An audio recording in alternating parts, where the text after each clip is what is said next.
Ford Motor Company has stopped production in Brazil, an economy where it has operated for about a century now.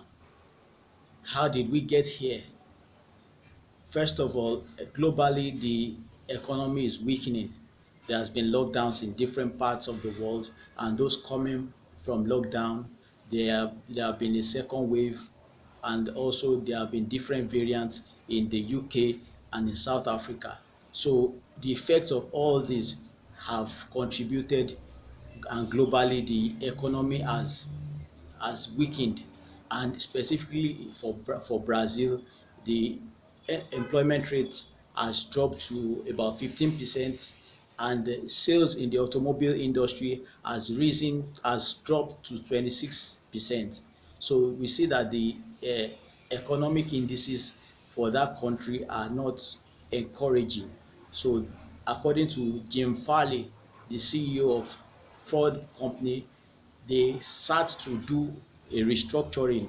They start to strategize on their activities going forward, evaluating different economies where they operate, knowing which ones to assign resources to and which ones to stop producing altogether, so such as Brazil. So any vehicle parts they need in Brazil, they can source them from Argentina or Uruguay or any other country in that market. So what's the way forward? Well, the way forward is that luckily we've started to see improvement. We started to see vaccines that are effective.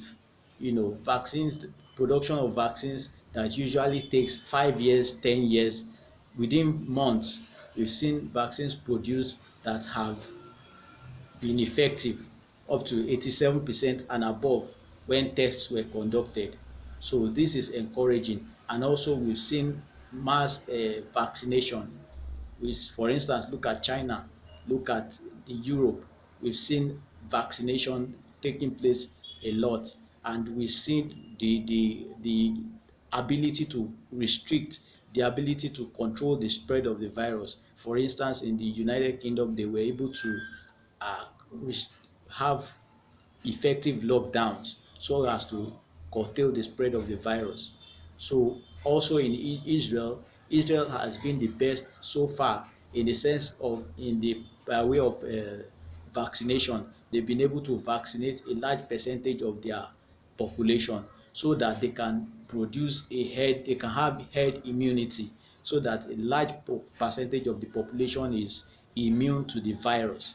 And then having achieved that, they can open up the economy, and the economy begins to flow normally.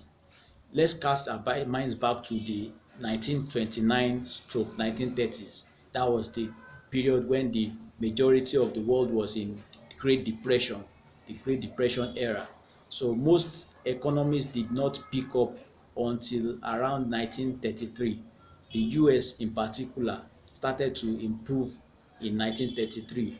Those are indicators of economy like the GDP, the consumer price index, and the employment figures began to improve at that time. So we hope that that could also take place now if things are put in place as they have started to be doing. Economies are learning, countries are learning from those who are doing better, who have been able to achieve better results with respect to managing this pandemic, the effects of the pandemic. They've learned a thing or two from the likes of China, from the likes of India, and the rest of them. So that will be a good development. And there's a balance, there's need to strike a balance between lives and livelihood. The people want to exhibit their freedom.